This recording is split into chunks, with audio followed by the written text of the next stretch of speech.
Dear student, আজকে আমাদের আলোচ্য বিষয় হচ্ছে স্ট্রাকচারালিজম।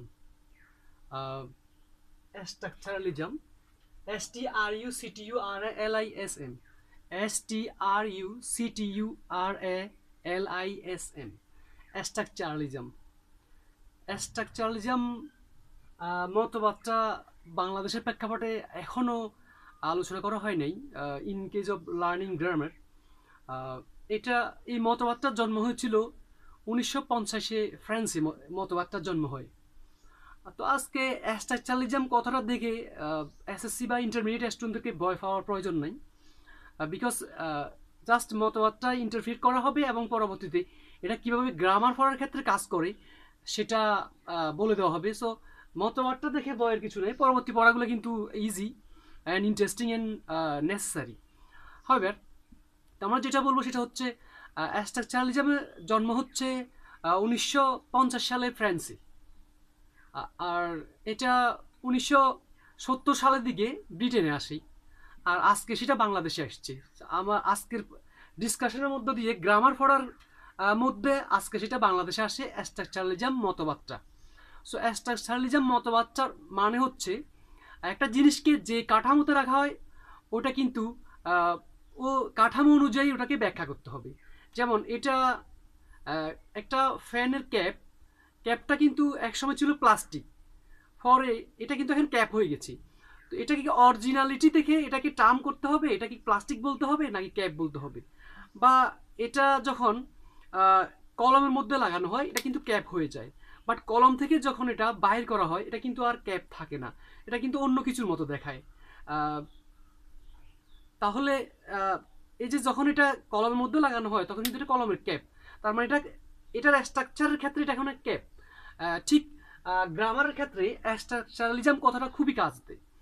তো মোট কথা হচ্ছে স্ট্রাকচারালিজম হচ্ছে এমন একটা মতবাদ যে মতবাদ বিশ্বাস করে একটা জিনিসকে যে কাঠামোতে রাখা হবে, যেখানে রাখা হবে সেখান থেকেই তাকে আহ, সেখান থেকেই তাকে টার্ম করতে হবে সে জিনিসটা কি। যেমন আজকে যদি আমরা এটা পড়ি তো জিনিসটা ক্লিয়ার হবে। The outside of the building needs painting, the man is standing outside, the man is standing outside the door, the outside wall of the building needs painting. The outside, প্রথম সেন্টেন্সটা হচ্ছে the outside of the building needs painting. দ্বিতীয় লাইনটা হচ্ছে the man is standing outside, লোকটা বাইরে দাঁড়িয়ে আছে। তৃতীয় লাইনটা হচ্ছে the man is standing outside the door.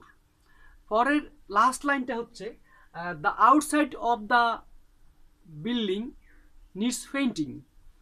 তো এখন দেখা যাচ্ছে যে আউটসাইড শব্দটা এখানে যেহেতু ডিটারমিনার পরে আছে তাহলে এটা একটা নাউন। এই সেন্টেন্সের মধ্যে আউটসাইড শব্দটা আছে ভার্বের পরে, so it is an adverb.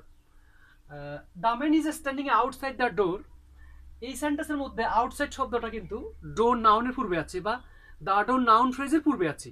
So এটা এখন কি প্রিপোজিশন নাউন বা নাউন ফ্রেজের পূর্বে বসে। The outside wall of the building needs painting, এখানে কিন্তু আউটসাইড শব্দটা ওয়াল নাউনের পূর্বে আছে, নাউনের পূর্বে থাকলে সেটা adjective. Again, I'm interpreting the thing that I'm trying to infuse into you.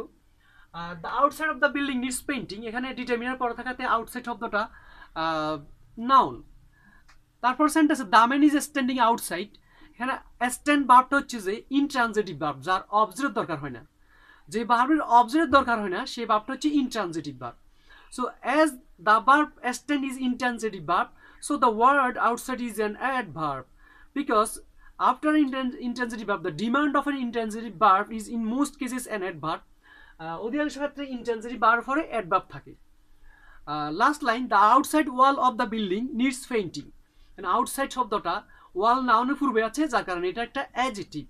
So এইভাবে দেখা যাচ্ছে যে একটা ওয়ার্ডকে, একটা শব্দকে বা একটা যে কোনো জিনিসকে যখন যে কাঠামোতে রাখা হয় সেই কাঠামো অনুযায়ী সেই কাঠামোর প্রেক্ষাপট থেকেই ওর পরিচিতি দিতে হয়। সো এই স্ট্রাকচারালিজম পড়াটা কিন্তু ইংলিশ লিটারেচারের পড়া, and it's play so much important role in case of reading literature. Structuralism মতবাদটা লিটারেচার পড়ার ক্ষেত্রে অনেক অবদান রাখে। আজকে আমরা লিটারেচার পড়তেছি না, জাস্ট লিটারেচার পড়ার যে স্টাইলটাকে আমরা গ্রামারে নিয়ে এসে পড়তেছি। সেটা আবার বলে দিচ্ছি যে স্ট্রাকচারালিজম অর্থ স্ট্রাকচার অর্থ গঠন প্রণালী, সেটা আমরা জানি অনেক আগে থেকে।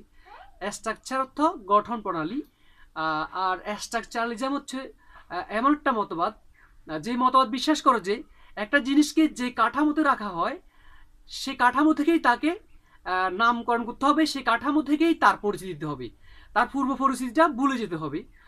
যেমন আমরা এখানে আউটসাইড শব্দটাকে এখানে ডিটারমিনার পরে থাকাতে এটা নাউন, এখানে বার্বের পরে থাকাতে এটা একটা অ্যাডভার্ব, এখানে নাউনের পূর্বে থাকাতে আউটসাইড শব্দটা একটা প্রিপোজিশন, এখানে ওয়াল নাউনের পূর্বে থাকাতে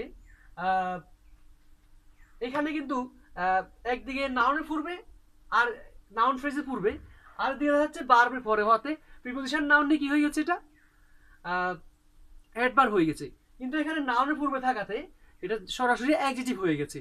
সো তাহলে দেখা যাচ্ছে একটা ওয়ার্ড আউটসাইড শব্দটা পার্সোনালি কি ইন্ডিভিজুয়ালি সে কি সেটা ইম্পর্টেন্ট না, ইম্পর্টেন্ট হচ্ছে সে তাকে কোন কাঠামোতে রাখা হয়েছে, যে কাঠামোতে রাখা হয়েছে সেখান থেকেই তার পরিচিতি বলতে হবে, এটা কি অ্যাডজেক্টিভ নাকি অ্যাডভার্ব নাকি নাউন। ঠিক একটা কাঠ দিয়ে যখন আমরা বেঞ্চ তৈরি করি সেটা কিন্তু বেঞ্চ হয়ে যায়, আবার ওই কাঠটা দিয়ে যদি আমরা কি করি খাট তৈরি করি কিন্তু তখন কাঠগুলো কি হয়ে যায়, খাট হয়ে যায়। সো এই মতবাদটাকেই বলা হয় স্ট্রাকচারালিজম। একটা জিনিস যে কাঠামোতে রাখা হয়েছে, যে স্ট্রাকচারে রাখা হয়েছে সেখান থেকেই তার পরিচিতি হবে, এটার পূর্ব পরিচিতি ইন্ডিভিজুয়াল আইডেন্টিটি ভুলে যেতে হবে, সেটাকেই বলা হয় স্ট্রাকচারালিজম। সো এটা আমরা আরেকটু ব্যাখ্যা করি যে স্ট্রাকচারালিজম অনুযায়ী গ্রামার পড়ার ক্ষেত্রে কতটুকু সেটা কার্যকর বা কতটুকু মজার এবং important. So the outside of the building needs painting, the outside of the building needs painting অর্থ হচ্ছে এই বিল্ডিং এর বাইরের সাইডটা রং করা দরকার। The man is standing outside, লোকটা বাইরে দাঁড়িয়ে আছে। The man is standing outside the door, লোকটা দরজার বাইরে দাঁড়িয়ে আছে। The outside wall of the building, the outside wall of the building needs painting, এই বিল্ডিং এর বাইরের দেয়ালগুলোকে রং করা দরকার।